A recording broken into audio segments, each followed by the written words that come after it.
We also can talk about places to think about Mana with art. And there's always kind of, again, categories for this. And we'll see natural, right, places like Uluru that you're seeing. And we'll also see moray or built places. So I'll show you some examples of both. Now, a natural site of Mana is somewhere like, as the Westerners called it, Ayers Rock, or as the Aboriginals called it, Uluru. So I can let you guess which one you should use, right? You should always use the Aboriginal title, which is Uluru. But again, I wanted you to know that for many, many years it was called Ayers Rock, right, when British colonists came and founded Australia. This is located in Australia, out in the outback, and we really don't actually know like how it was formed, how it came about. Um, some suggestions, of course, are that it's from a meteorite strike that then embedded itself in the earth. But again, you can talk to different scientists, and they're like, have different theories about how exactly this was formed geologically, right? Is it natural? Did it come from space? Whatever. It's very bizarre because it has a high magnetic output. So it's the kind of place you go to and compasses kind of freak out, right? A little bit. So it has a lot of mystique, right, to it. And again, the Aboriginals who lived originally in Australia, right, the native people, the indigenous people, they called this place Uluru and thought it was very, very sacred. It to them was, a sacred location. So for them, it was filled with mana, right, or filled with power, right?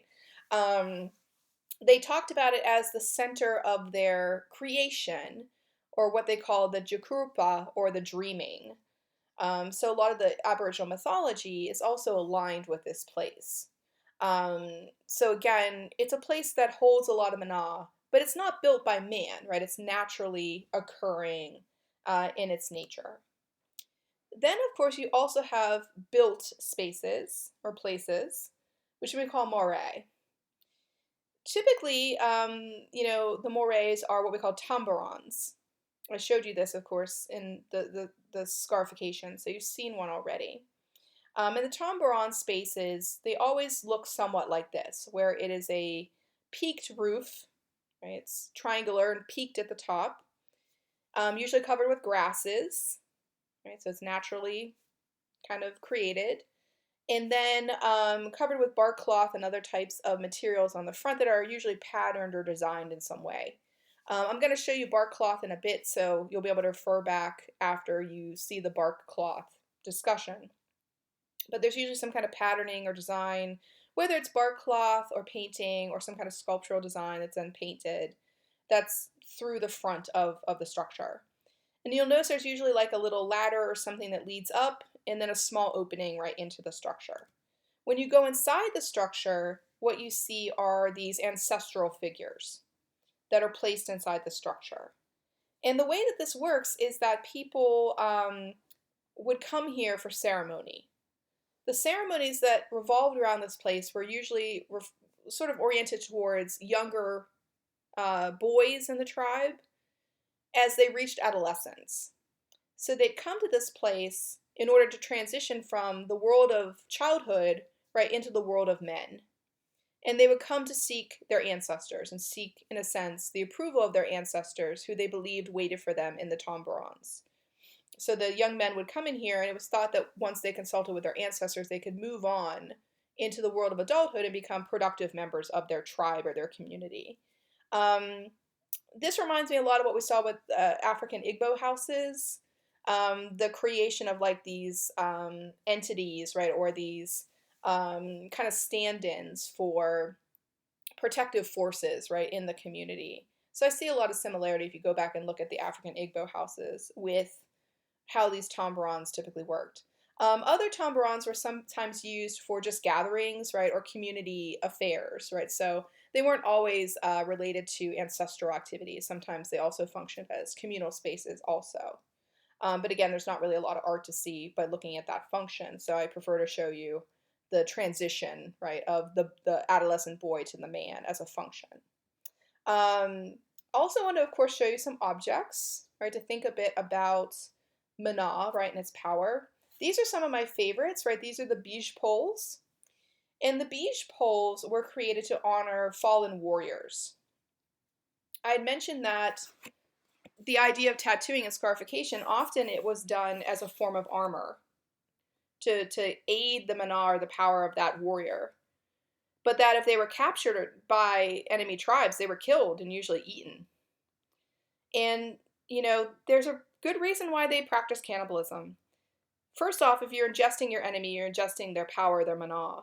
But also if you think about the fact that they were resource poor on the islands often, probably your only source of protein was coming from fish. So them eating each other, some anthropologists suggest that as a way to control the populations and to have a viable protein source. So we would maybe balk at this, but it's not our culture. But if you look at the dynamics of their culture, many people living on small islands, you can't really have a burst of population. You need to keep your population under control. We think cannibalism actually was a evolutionary, societal function that came about to do that very thing. It's interesting to consider. If your warriors were lost in battle, the tribes kind of had this agreement about how the land of the dead would be treated. The land of the dead was Safan. The tribes believed strongly that they should return the heads of their enemies to their tribe. They would consume the body, but they would return the heads. The beige poles were created in order to place the heads inside. So you'll notice as you look at the beige poles, they have these kind of indentations or openings going up the pole. When the tribe brought the head back of your fallen warrior, the head would be placed in there. And they believed that Safan, the world of the dead, was as you looked out to the ocean. So you'll notice that the beige poles are placed at the shoreline looking out to the ocean, right? And again, in a sense, if you place the head in there, they'd be looking out to the world of the dead and could in a sense go there, right? Could connect with the land of the dead. So that was the function of these works. With your warriors, you always want to say they were virile, they were strong, right? And the way that they did this was through these large penises, or what they call shemen. So if you look at the top of the poles, you'll notice these giant penises that they have. These erect phallic shapes. And you see this in a lot of hunting cultures. You can go back and look at prehistoric hunting culture. You can look at Australian hunting, Aboriginal culture. The way that they show the virility and the strength of their warriors is often through the large, erect penises.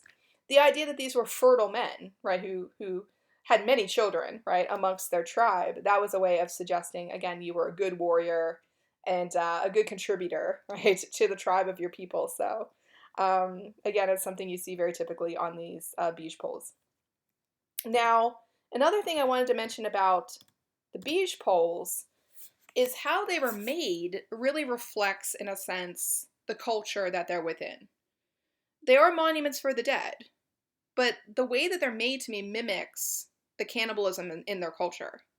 First off, you had to cut down the tree. That was aligned with the idea of decapitation. You remove the bark. That's aligned to the idea of skinning a body. And then finally, you drain the sap. And that could be aligned with bloodletting. So before you could carve this tree, you had to go through these various actions. And the process aligns itself with how you prepare a body for consumption. So I'm always fascinated by these poles because there's so much symbolism and so much meaning really embedded within them as you stare at them. It's like, wow. Now, here's some other photos of beige poles. One that is more alive in the community. I wanted you to see like the idea of people gathering around these as they were put up. And then one in a museum. And you'll notice that the style kind of varies tribe to tribe and place to place, but there's always that same idea of the shemen, or the large penis, and kind of the people stacked on top of each other with the holes for the heads placed throughout. So it's a typical way that you can kind of think about the beige poles. Now, later when we look at Native American art, I always kind of sometimes think about the beige poles and totem poles.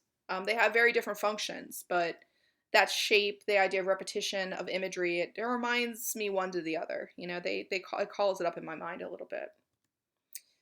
I had mentioned bark cloth, and I would tell you a little bit about bark cloth. Bark cloth is interesting. It's a women's art. It's a female art, and it was something done exclusively by women in their tribe as a functional good, but also a trade good. So this was a way that a lot of women in their tribes actually made a little bit of money for themselves. And when we talk about currency in these tribes, it's usually a trade culture. So they're trading with each other, but they're able to have currency through the bark cloth. Each woman would have a certain kind of design that was like her hallmark. So when you see bark cloth, you'll notice that there's different patterns on them. There's different color schemes, and that was the way that the woman could say, "This was mine. This is my bark cloth." So they actually don't variate the look because it was a way of identifying themselves, right? Is having a certain type of bark cloth. The bark cloth is called that because it's made out of tree fibers. It's literally bark cloth. And you see the women on the right working on the cloth. So what they would do is skin the trees, right? Skin the bark off and lay it out to dry, and then they would pattern it from that point forward. So to create these large pieces of bark cloth. And again, you see them in tambourines. You see them in different types of contexts. They all have, again, different patterns, different colors, and they show up throughout their communities. Really, really cool objects.